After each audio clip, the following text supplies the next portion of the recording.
everybody's talking college football right now. This is a massive day. And AJ, you and I got into this just a little bit ago. Who is making this decision? So if the presidents are meeting today at 10:30, and let's say they come out and say it's a split decision. Let's say hung jury at this particular point. Does the conference come in and say, yeah, you guys can play? Does the NCAA have anything to do with anything? And what does the NCAA do at this point, do you think? Well, I think that's my biggest question I had for you earlier. Like, what does the NCAA do? And I think we looked it up. What was it? Do you have the definition there? In 1906, they were founded to save the student athletes from being exploited from blah, blah, blah, which, by the way, interesting. It's a very, very interesting move. But they are the what are they called? The law body. They're like the governing policy, governing body institution, I guess, of college football. But in the sense of that they're regulating the rules and enforcing the rules to protect the players from being exploited in terms of receiving payment or being manipulated or working too many hours. So they're not being exploited. They're actually being extorted. That's one way to put it. Yeah, that's kind of how it works. But I don't see how in DB, I would assume it was the same way at UConn because we talked about WVU and talked about Ohio State. I mean, the NCAA is hated by basically every single player in its history. And I don't think – I mean, maybe for the sports that – generate negative $7 billion for their school each year. They love them. But like for everybody else hates the NCAA. And at this point, we've heard nothing from the NCAA in this entire thing. It's always been conferences kind of giving out this thing. It's a lot of mixed reaction. In this SEC, ACC super conference thing, we kind of threw it out there, I think, maybe on some vitamins, but that legitimately could happen at this point. Yeah, especially after hearing a guy like Scott Frost coming out and just listening to him talk and what he was saying. It's like, okay, these guys, like, they're willing to play football anywhere, and we all know the SEC, they're going to go out with the biggest fight of them all. But I talked to my coach. UConn was actually the first program to just shut it down. They just shut it down altogether, and that's they're obviously not a part of a conference right now. I'm sure they're losing the state a lot more money than they're making them right now. So it was an easier decision for them. But after calling my coach, talking to Coach Essel, and him telling me all the hoops that they had to jump through, different states have different mandates when it comes to quarantining for 2 weeks before you have to play games. So it's tough. Like everybody on the sideline have to wear masks. They weren't able to use their locker rooms before practice, so guys would have to get dressed. Couldn't eat in the dining halls. We all been in those college facilities and how that operates, especially with camp and season. I couldn't imagine, going through things like that. So it's gonna be wild. It's gonna be insane. And I think if the SEC conference decides to go on, and the ACC conference decides to go on, and these coaches, I mean, Harbaugh came out with that entire diatribe yesterday where he laid out how like the last 323 tests we've had, or 300 and something, we've had zero failed things. And he said, we believe our model, and I think his chief medical person, whoever it was in there, and I'm not a good reader. I'm like Nick Cannon, drumline. Ooh. I'm not like Nick Cannon talking about people, but I am like Nick Cannon when it comes to drumline. I can't read the music, but I can, I can hear it and do that. But he said how their model basically has been one that has worked, and he wishes that more people would be able to see it or whatever.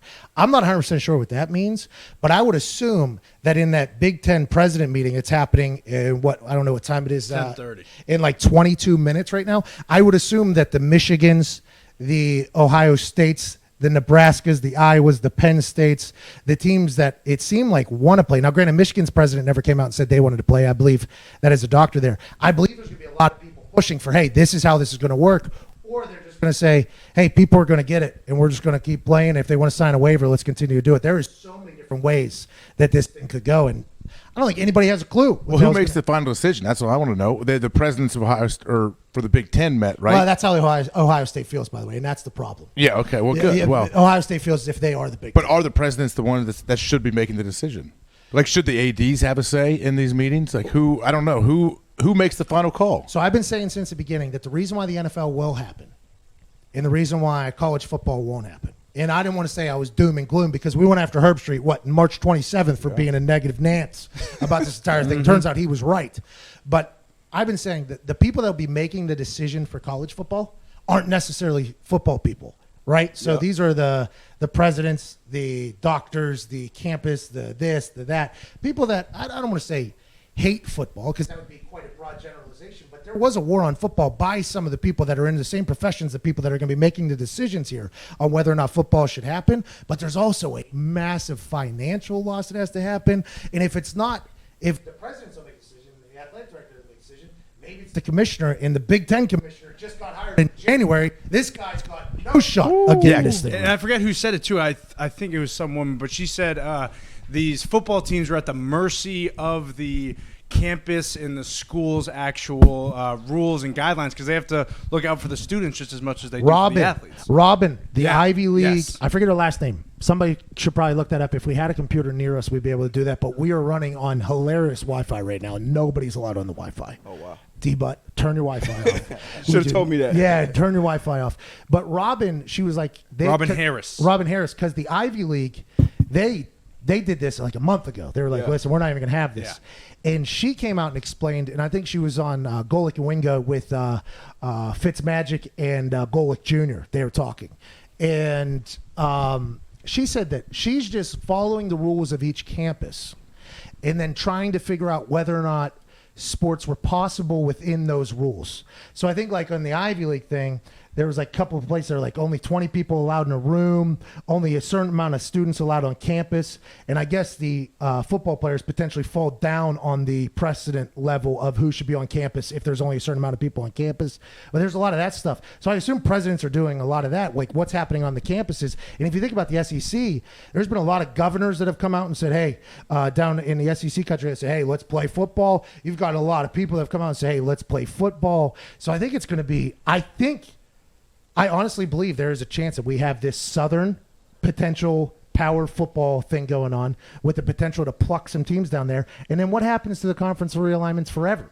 What happens to the NCAA at that point? What happens to everybody? There's so much that can unfold here. I mean, it's next level. It's a lot going on, man. And I think you're dealing with the liability, for one thing, universities, but obviously, because we still 10 years down the road. Yeah, we don't know the long-term effects of this. You hear different things coming out. And I know for the first time probably in my life, like, any decision maker who I've talked to recently on the NFL level, the college level, high school level, these guys usually have all the answers. Now everybody's just kind of they're all looking for somebody. Yeah, like I don't know. Who are they looking for? That's what I wonder. Like, and it's like, who's going to call the final shot? Because whoever makes it, if it's wrong, oh boy, it's on you. Oh boy. You mentioned Kevin Warren. He's the Big guy. Ten commissioner. He took over. Jim Delaney was there like 30 years.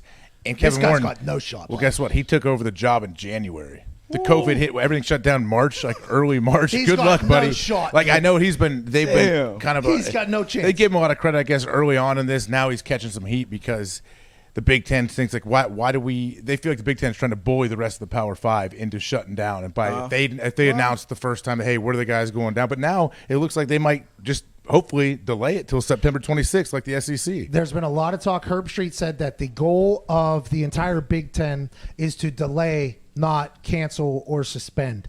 But nobody knows what the hell is going to happen in that meeting with presidents. I mean, in that president's meeting, do you think none of the presidents have come out and said an outright statement, right? Because they're all scared too. But Iowa and Nebraska voted against shutting it down. Allegedly. Allegedly, right? yeah. This is allegedly that was the 12-2. 12-2, and Iowa and Nebraska were like... Frost speaking for the university, too, he said. Yeah, so there's at least Nebraska and allegedly at least and Iowa. Coaches, Ryan Day said, like, if we're not able to play in the Big Ten, we will explore all other options to play. Frost pretty much said that too. And James Franklin said the same thing. But do they matter? I don't think they matter in this thing, and that is. You mean to the Big Ten presidents who's voting? To anybody. They might not, but I guess I don't know. Maybe it scares the presidents a little bit, thinking like, hey, if we shut down the Big Ten and they go join the SEC, who knows what that could grow into? Because think if there's 20 teams that play college football this year, and they're all like top 20 teams. That could be pretty amazing. Like, it's going to be crazy. So what happens after this year is my question. That has to be sitting in the brains of those presidents that are trying to make a vote here. Well, and I guess 30 minutes. There was also the thought of they're potentially going to move it to a spring season, and then it's like, well, what if the Big Ten goes to spring, and SEC is now, and ACC is now? Does Ohio State go like, hey, we'll come down for your super football thing, and then in the spring we'll go do this Big Ten thing, and then it's just even more? Or do they go down to that super thing? And do you have 2 sophomore years? You do a sophomore in the fall and then you're sophomore in the spring, or do you go sophomore junior? Nobody has. You can't play both. There's no way you could do both. But especially if the draft isn't moving. Because if I'm an NFL guy and I'm not playing in the spring, Trevor Lawrence is spring gone. league. Justin Fields is gone. I mean, they'd be stupid to stay. Yeah. Anyone like that has eligibility. Justin Fields, problem. Trevor Lawrence, ACC, they're going to play. The ACC. Are you feel 100% confident that they'll find a way? I think they're going to be in the same boat as the SEC, and mostly because Trevor Lawrence is there. Yeah. You know what I mean? I think they are going to try their absolute best to be like, hey, we got this guy. The ACC, I mean, no offense to the ACC, but the SEC is kind of what runs the South. Not kind of, but definitely runs the South. The ACC has the guy right now, let alone ETN coming back in a revenge tour after losing to LSU. The ACC is going to try their best to make this happen as well. But if the people who are making decisions don't care about any of that, does any of it matter?